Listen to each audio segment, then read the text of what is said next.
Boa noite.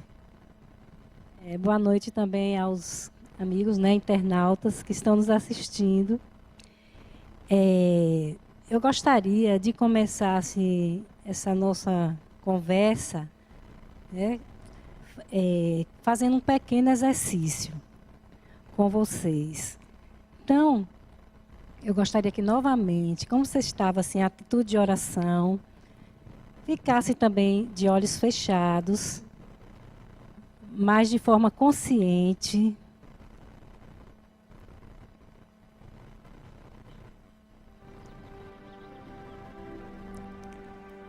Então, eu gostaria de que vocês, neste momento, como eu disse, de forma consciente, como se estivesse assistindo a um filme, se transportasse para a casa de vocês, para o seu lar. Aí você vai abrir a porta e, como se estivesse assistindo a um filme,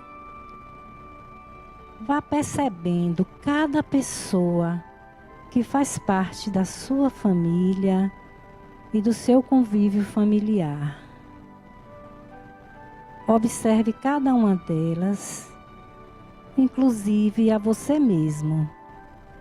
Lembrando que você está olhando a cena.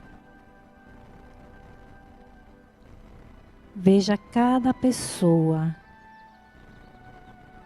da portaria do seu prédio, se quiser, vá andando. Veja em cada canto da casa as pessoas no seu dia a dia, como se fosse um dia comum.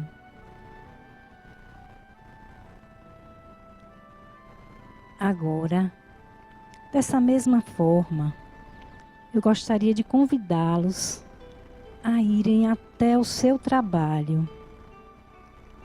Aqueles que não trabalham numa instituição, em um local determinado,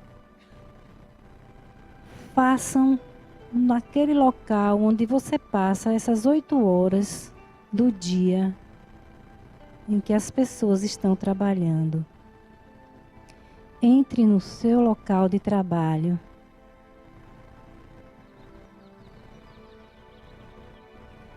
Observe também as pessoas do seu convívio no local do trabalho. Cada uma delas, lembrando que você está como se estivesse assistindo a um filme e você também está lá.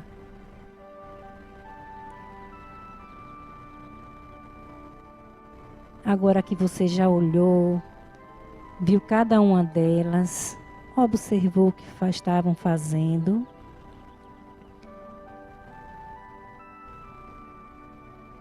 eu convido a vocês pensarem sobre quem dessas pessoas que você encontrou, qual delas, para você, é o maior servidor.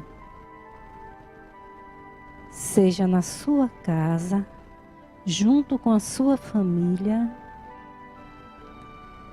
ou mesmo no seu trabalho. Olhe o que cada uma está fazendo e perceba quem entre elas é o maior servidor. Agora voltando aqui para o salão, abrindo os olhos.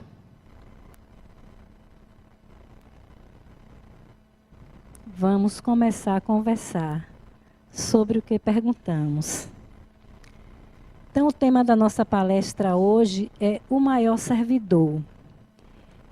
É um tema baseado no livro Jesus no Lar, que é também psicografado por Chico Xavier, do espírito Neio Lúcio. Então, eu vou contar para vocês uma história. É a história que Lúcio conta no livro Jesus no Lar. Então, diante dessa história, nós vamos depois fazer algumas reflexões, ver um pouco, né, do que o livro traz, do que Jesus quis falar nessa história, para que a gente também possa levar para a vida da gente.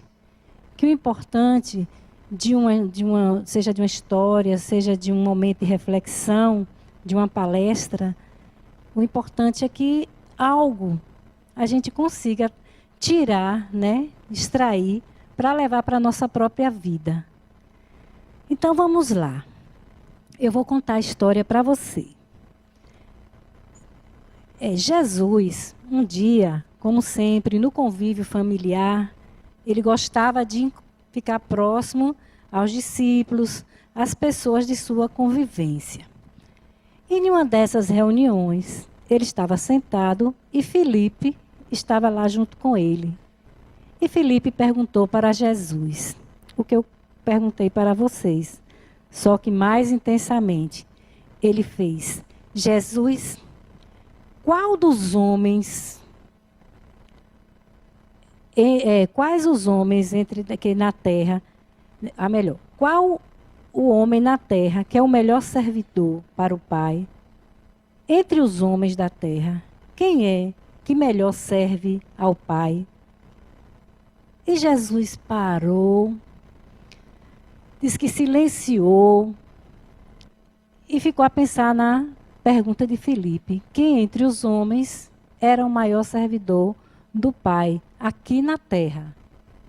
Não foi lá no céu, foi aqui na terra, né? Então não foi no mundo espiritual. Ele queria saber aqui entre eles quem seria o maior servidor.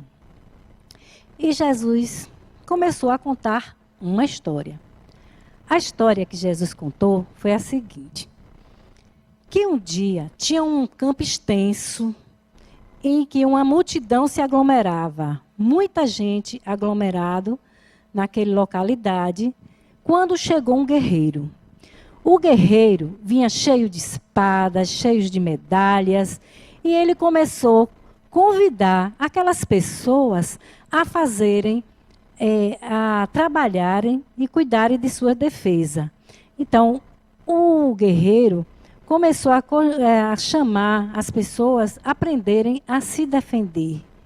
E as pessoas que ali estavam entraram, né, assim, aceitaram o convite de trabalhar a própria defesa.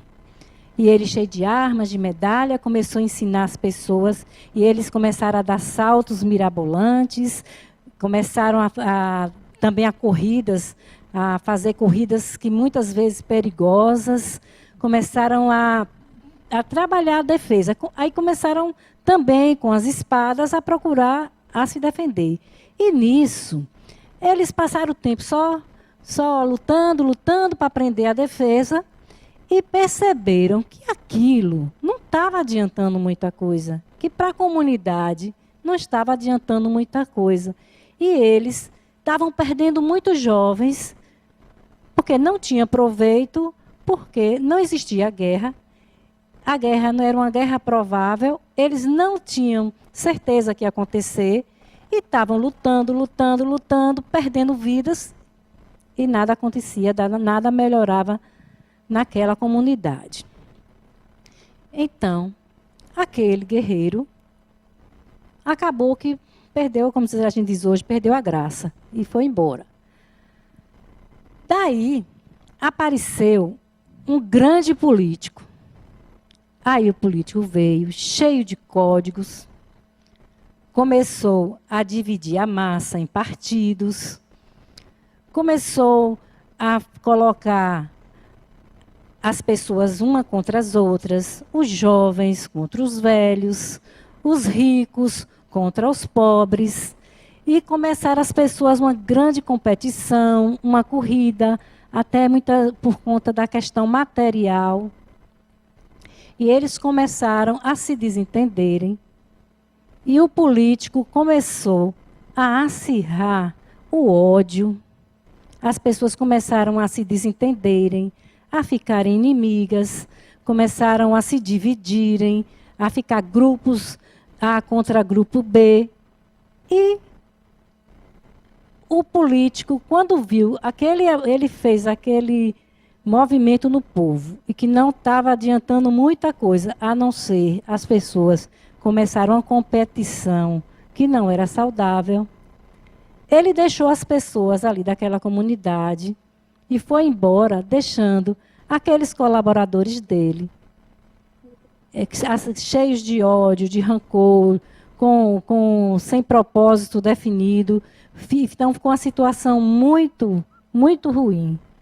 E esse político, como ele não conseguia acalmar aquela multidão, ele também foi embora. Porque também, para a comunidade, naquele momento, o político também não serviu. Aí veio um filósofo. Essa história, eu estou dizendo que foi Neio Lúcio, né, para as pessoas que chegaram, e foi Jesus que contou para Filipe e para os discípulos que estavam com ele. Então, chega o filósofo naquela comunidade. Quando o filósofo chegou, ele chegou cheio aí disse assim, que ele chegou abraçado em um grande alfarrábio. Vocês sabem o que é alfarrábio? Eu fui para o dicionário, que essa palavra eu também não conhecia. Então, alfarrábios são livros antigos de leitura cansativa. Então, esse filósofo chegou com livros imensos, antigos e de leitura cansativa, e começou também a levar o pessoal a questionar. Então, começou as pessoas ali a questionarem. Vamos saber quem eu sou, de onde vim, para onde eu vou, quem é isso, quem é aquilo. E começaram todo mundo a se imaginar. Daqui a pouco, as pessoas não tinham respostas, porque eles não estavam ainda preparados para esse tipo de elevação, de pensar. Eles não estavam ainda preparados para a filosofia, porque a filosofia tem suas vantagens. Eles não estavam preparados e ficou muito tempo só um perguntando para o outro e ninguém sabia as respostas. E quando a gente pergunta, e as perguntas, se não tem umas respostas consistentes, elas ficam enfadonhas, a gente perde o interesse, não é assim? Então, aquele filósofo também, naquele momento, não serviu para a comunidade. Então, quem veio depois? Veio um sacerdote. O sacerdote chegou todo cheio de vestimentas, cheio de símbolos, ensinou as pessoas a rezarem, ensinou as pessoas a se ajoelharem, a seguir alguns dogmas, algumas regras, e ele foi ensinar as pessoas também a refletir sobre o espiritual. E as pessoas foram se achegando, ouvindo, e o tempo foi passando, só que quando perceberam, também existia um tipo de dominação, que a gente sabe que a religião, se a gente não tiver cuidado, a gente também entra no domínio, né? Nós somos dominados. Então, o que aconteceu que esse sacerdote, ele começou a ensinar que era uma coisa boa. Claro que é coisa boa rezar. Quem disser que rezar é ruim, então rezar era positivo. Pensar em Deus é positivo. Fazer coisas boas, ele incentivar as coisas boas é positivo. Só que tinha um detalhe. Ficava no discurso. As pessoas só ficavam rezando, indo para a igreja. Para a igreja não tinha ainda. Estou exagerando, porque ali não diz que tinha igreja, né? Diz que tinha um grande campo, que não tinha nada ainda ali. Então, iam para ver o sacerdote, rezar, fazer tudo, mas não faziam nada além disso. Aí o que acontecia? A comunidade continuava com os mesmos problemas, com as mesmas dificuldades, e nada mudava naquele lugar. Aí passou. O sacerdote também foi embora. Aí agora quem chegou? Depois chegou, quase que invisível, quase que ninguém percebendo, chegou um homem simples, um homem muito simples. Ele chegou na comunidade e começou a olhar para as pessoas com amor, com simplicidade, e observando o que precisava aquela comunidade. O que de fato vocês precisam. E ficar a observar. E aos poucos, ele foi construindo aquilo que ele sabia. A primeira coisa foi tratar, cuidar das pessoas, mesmo que elas não pedissem. Via que estavam precisando, ele ia ajudar. Depois, o que mais assim deu visibilidade é que ele fez uma nesga de flores, de frutos, começou a plantar flores, frutos, e as pessoas começaram a observar que aquele homem que estava ali, que ninguém tinha percebido, estava fazendo alguma coisa diferente. Ele começou a ouvir as pessoas, as necessidades das pessoas.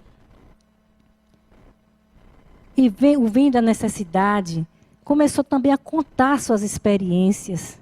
O que de bom ele poderia ajudar aquelas pessoas. Olhava para elas sem preconceito, olhava para elas sem nenhum tipo de preconceitos e buscava a cada dia melhorar a situação da vida daquelas pessoas. Começou a construir casas. Quando ele construiu a casa, como eu disse, era um campo extenso. Ele começou a construir a primeira casa. E as pessoas olharam, queria também que construísse uma casa. E ele ensinou as pessoas. E não só ensinou, ele também construiu junto. Ele pegou no pesado para ajudar as pessoas a construírem. Construíram juntos as casas. E aquele povo, aquela multidão que começava a perceber que algo estava acontecendo ali, naquele meio. Algo estava acontecendo. E de repente, aquele homem simples, que olhava para as pessoas com amorosidade, que olhava com um olhar de que naquele momento ele não veio para ser servido, mas para servir. Ele começou também a construir uma escola. Começou a construir escola, e aí começou também a educação. Começou as crianças, as pessoas a serem educadas. E esse homem ensinava as pessoas, falava com as pessoas. E aos poucos transformou o local onde ele estava. Essa história Jesus contou. E logo depois, ele parou, refletiu, ficou em silêncio, e Filipe com os outros ficaram esperando para saber o resto, para saber a resposta final, que ele disse assim, que o maior servidor, eu vou contar para vocês depois, tá? O que foi que Jesus disse. Isso eu vou contar daqui para o final, tá bom? A última palavra que Jesus falou sobre quem era o maior servidor do Pai entre os homens na terra. Aí eu gostaria assim, de fazer um pouquinho de reflexão sobre essa história. Primeiro, pensando assim no guerreiro, naquele que chegou cheio de armas, cheio de medalhas, cheio de vontade de ensinar as pessoas a defenderem, e as pessoas queriam se defender de uma guerra que não existia. Eu penso que a gente hoje tem muitos problemas na sociedade. Um dos problemas é porque hoje os guerreiros, como diz assim, esse homem forte que chega na comunidade, muitas vezes não vem com a medalha de mérito, mas uma medalha de ostentação. As armas trazem as armas da dependência. Como também, trazendo para a gente, quantas pessoas que se colocam em estado de defesa, ficam o tempo todo na defesa, aprendem a se defenderem. Mas de que forma? Você, às vezes, a pessoa nem conhece outra, antes de olhar, já coloca um muro, coloca um obstáculo, como se fosse uma defesa. Então, gente, está na hora da gente começar a quebrar esse muro de defesa. Que às vezes a pessoa faz um muro para, assim, tipo aquelas armas, né? Assim, aquela pessoa defensiva. Que quando você chega uma pessoa. Então, essa pessoa tem que ter, assim, para melhor para ela mesma. Às vezes é para não sofrer que ela se coloca nesse local, nesse lugar. Mas só que sofre do mesmo jeito, ou sofre pior, porque não vive o que poderia viver se deixasse as armas. Então, que tal a gente abaixar as armas para o próximo? Baixar as armas para as pessoas do nosso convívio, que às vezes a gente está dentro de casa, dentro da família, ou mesmo dentro do trabalho, e a gente se coloca sempre na defesa, fica, né? Tomara que aqui ninguém tenha esse problema, né? De ficar sempre na defesa com medo que os outros vão fazer alguma coisa contra elas. Então, a gente tem que baixar as armas mesmo, porque viver, a gente tem que viver. E viver, o sofrimento é crescimento. Às vezes, o contato com as pessoas nos ajuda a crescer. Então, vamos procurar, né, baixar nossas armas. Quando falou do político, Jesus falou há 2000 anos, e eu parecia que eu estava falando agora. Vocês não perceberam? Parece que o que ele estava falando não foi uma coisa há 2000 anos, parece que falou agora. Porque o que estava falando ali é que o político chegou e dividiu o povo em partidos, dividiu a massa, tal, mas que acirrou uma disputa entre pobres e ricos, entre jovens e velhos. Então, por que eu estou falando que parece ser hoje?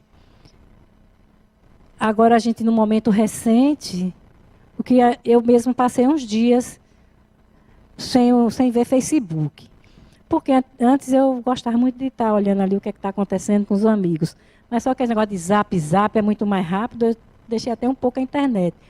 Mas aí eu fui abrir lá para ver o Facebook. Gente, pasme, eu fiquei assim, paralisada, porque a briga que tinha lá, por conta da política, o que tinha lá sobre assim, o ódio de expressão confundido com liberdade de expressão. Coisas horríveis. Preconceito contra o pobre, contra o rico, preconceito contra a sociedade, a cultura.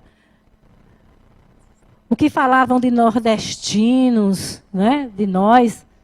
Então, eu disse, meu Deus, em que mundo a gente está? Parece que tem uma guerra aqui no Facebook. Agora aquele guerreiro ia até servir, né? Porque tinha que ensinar a arte da defesa. Mas olha só, ali, no Facebook, foi um lugarzinho, não sei onde é que mais está, mas a briga acirrada. As pessoas, uma contra a outra, cada um jogando suas bombas, jogando coisas ruins na internet. Então, a política dividindo, as pessoas perdendo a noção de liberdade de expressão. Que liberdade de expressão não é a pessoa ter o ódio, de estar jogando, vomitando o seu ódio, mas você se expressar, é um exercício de cidadania. Você tem a liberdade de expressão, mas é com respeito. É respeitando a dignidade humana. É com respeito. A cultura, a ética, tudo. Então, na verdade, aquele movimento ali, infelizmente, Acho que vocês são testemunha, né, do que está acontecendo.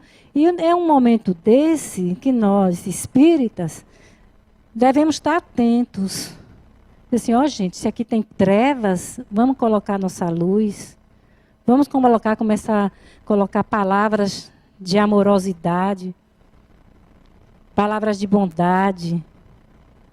Nós somos, aqui o Brasil é a pátria do Evangelho. Como é que a pátria do Evangelho tem tanto preconceito? Que tenha, mas a gente não entre nessa onda. Que tenha, mas que a gente saiba estar vigilante. Não ficar as pessoas colocando seus para fora, né? O seu ódio e as outras, e a gente ajudando a aumentar, botando lenha na fogueira. Então é um momento da gente estar refletindo, são esses momentos. Porque a política passa, o político passa, e amizades desfeitas, porque eu mesmo sou testemunha de amigos que desentenderam por conta da política. E então isso é o quê? Não estava respeitando a liberdade de expressão do outro, de ter seu pensamento, de ser sua ideia, de ter sua dignidade humana. Então, mesmo no tempo de Jesus, ainda hoje, a gente está vendo essas coisas. Aí depois também o que a gente fala pelo filósofo. O filósofo, a gente sabe o tanto que Sócrates, Platão, né, os pré-socráticos, todo mundo contribuiu, inclusive, com a doutrina espírita. Hoje a gente tem um ciclo, no ciclo 4 da ULI, que a gente estuda a filosofia, por conta da importância que a filosofia tem para a nossa vida. Agora é importante que a gente também, que a filosofia não fique só nessas elucubrações, eita, quase não sai, né? A gente está pensando sem... Porque se eu falo, eu sou, o que eu penso, o que eu sou, né? De onde vim, para onde eu vou, requer respostas mais consistentes. E essas respostas a gente pode tirar dentro da gente mesma, começar a tirar de dentro de nós. Então, o sacerdote, que é a forma de que a gente perceber em nós como estamos tratando, né, a nossa religiosidade, que o importante não é a religião, mas é a nossa religiosidade, a importância que estamos dando.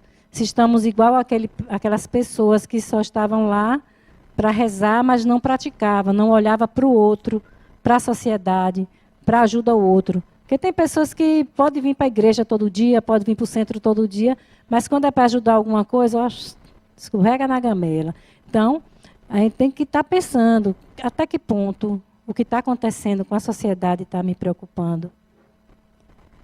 E aí, essa questão de toda essa história é para mostrar que não é o poder, que o maior servidor não é aquele que tem mais poder, não é aquele que tem um cargo maior na instituição, não é aquele que tem a estatura mais alta, que o maior servidor é aquele que olha para o outro. Olhe, na época de Jesus, essa questão, até hoje, porque hoje todo mundo quer ser reconhecido no trabalho. Eu falo isso porque eu também já quis muito ser reconhecida. Trabalhava que sou uma condenada para ser reconhecida e me zangava, ficava danada, porque na hora eu podia fazer o que fosse, mas a instituição parecia que não me enxergava. Então, eu quero ser... Eu não sabia que era porque eu queria ser reconhecida, mas eu ficava indignada. Depois, com o conhecimento até da doutrina espírita, com ampliar a minha visão sobre o mundo, gente, isso ficou tão pequeno. Esse negócio de ser reconhecido. Para que ser reconhecido? Porque o bom servidor, o melhor servidor, não quer reconhecimento. O melhor servidor é aquele que serve. Jesus mesmo disse assim, ó, eu não vim para ser servido. Eu vim para servir e dar minha vida em favor de muitos. Então Jesus, ele serviu. Ele o tempo todo só serviu e a gente está querendo ser servido. A gente está querendo que todo mundo faça tudo para a gente. Desde dentro de casa.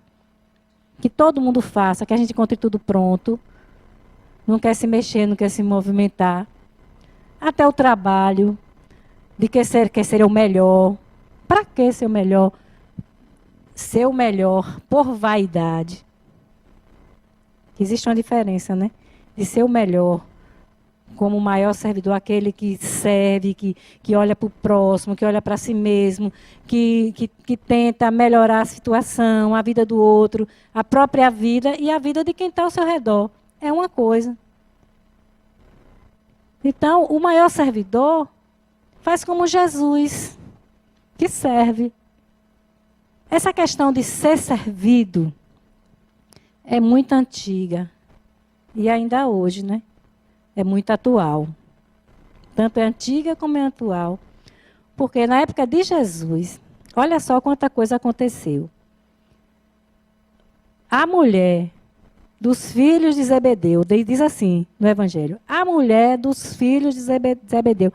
Aí eu fico indignada, que eu digo, olha, nessa época a mulher não tinha representatividade nenhuma, né? Porque não dizia assim, fulana, só dizia assim, a mulher dos filhos de Zebedeu. Então, botava os filhos de Zebedeu na frente dela. Ela era apenas que procriava.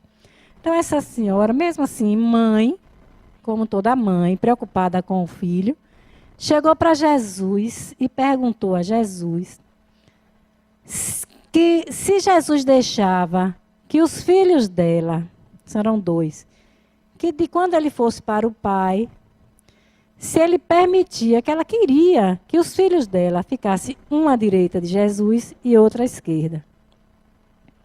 E Jesus disse que não competia a ele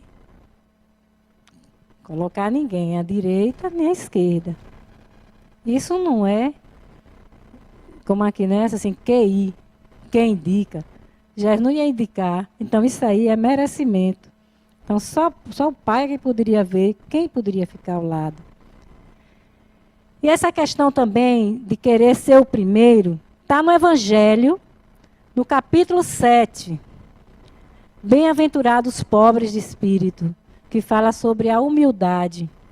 Eu vi 11 páginas falando que aquele que quer ser o maior, que seja o menor.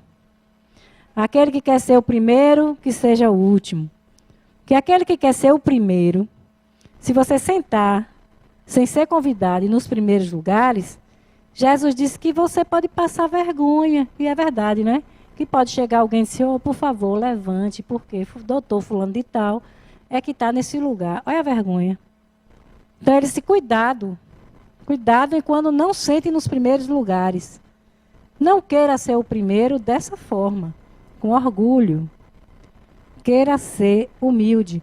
Então, o capítulo 7 do Evangelho segundo o Espiritismo vem falando sobre humildade. Ser humilde. E fala mais sobre isso. Que Jesus, também que os discípulos, eles ali, que a gente pensa assim que era mais evoluído que nós, os discípulos estavam lá, próximo a Jesus, perguntou, Jesus, quem é o maior no reino dos céus? Isso já foi outro fato.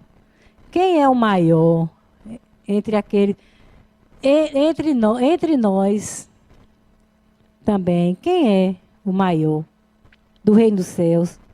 Certamente, eles esperavam, diz o povo, né? Não sei se é verdade, mas diz que Pedro logo achou que era eles. Ficou logo levantadinho, porque era amigo de Jesus. Aí diz que Jesus olhou e fez, olha, vocês conhecem João Batista? Que João Batista pregava, foi o percussor, ele que veio traçando o caminho para Jesus. Ele que veio indicando o caminho, né? Ele disse assim que ele era a voz que clamava no deserto e que ele que ensinava o caminho para Jesus passar, abriu o caminho para Jesus. Era um homem simples, era um homem bom, era um homem que, inclusive, batizou Jesus. saber como era, né, João Batista. E Jesus disse assim, você está, dos nascidos de mulher, o maior, dos nascidos de mulher, o maior é João Batista. Olha só, todo mundo achando que era ser eles ali, né? Aí o maior, nascido de mulher, é João Batista. Mas tem uma coisa. João Batista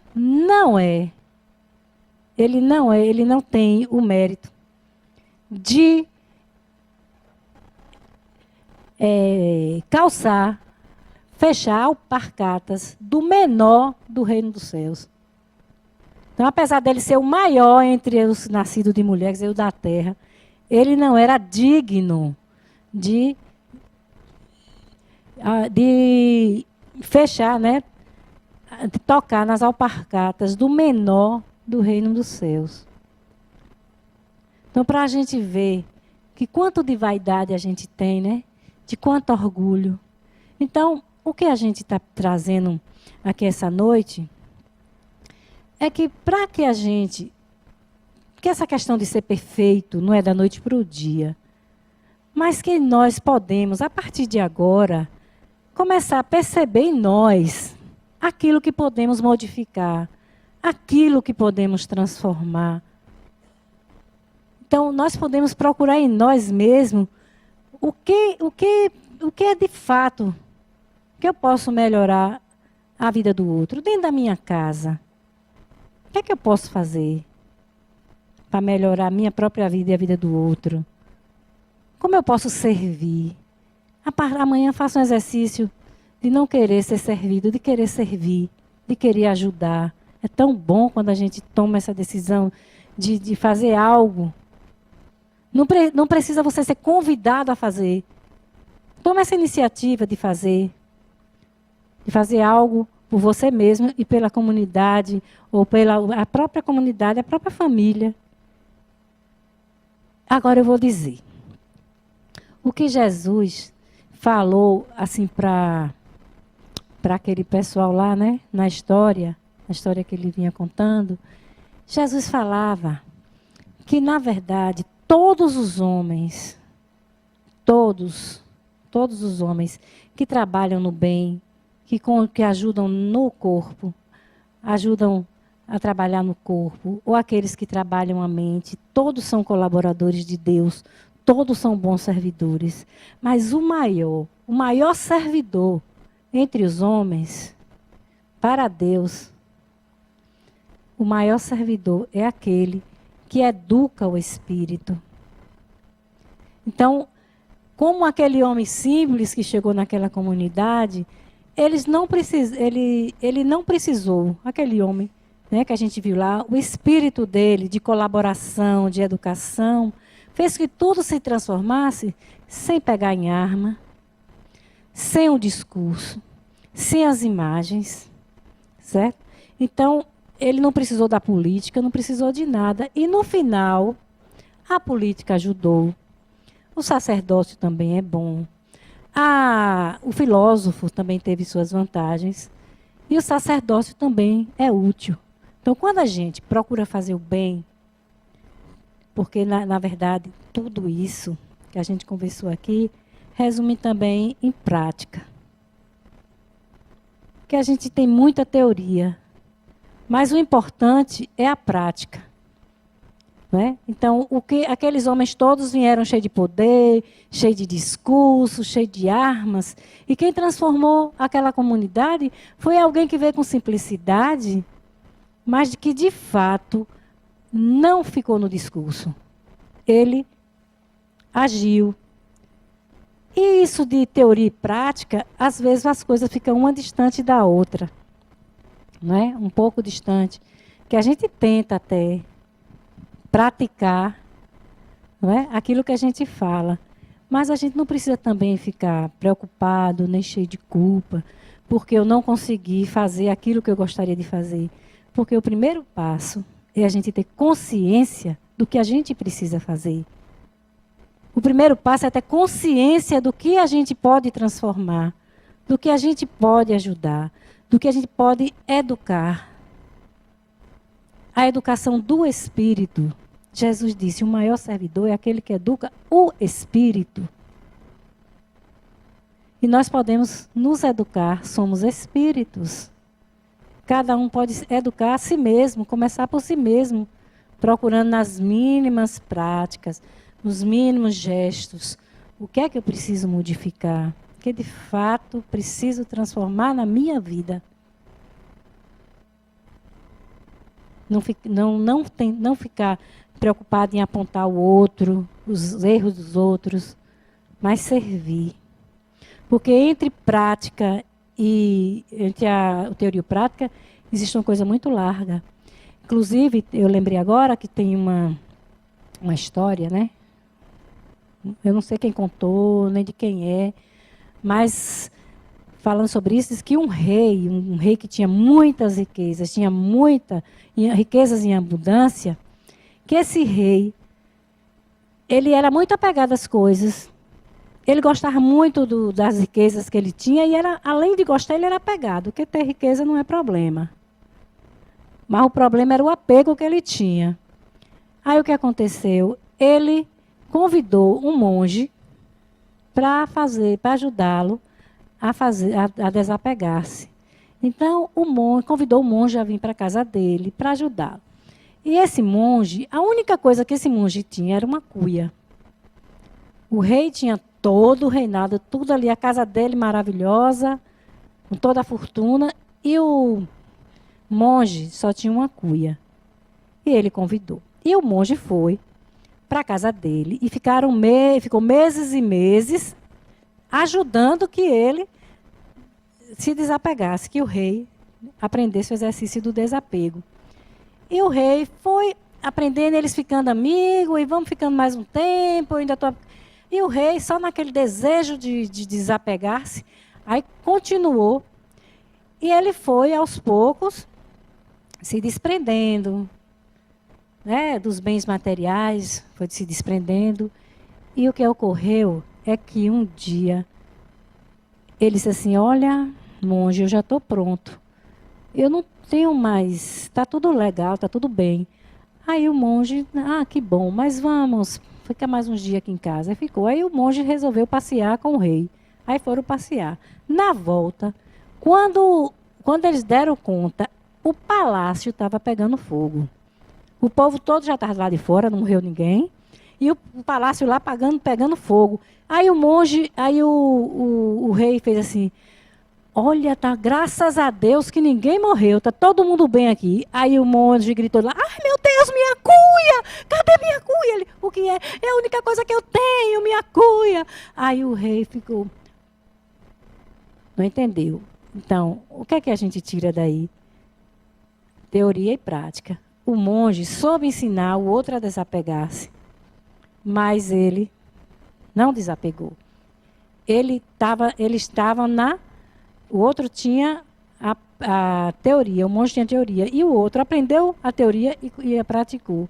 Então, existe uma diferença. Uma coisa é você entender, saber, querer, e outra é você praticar.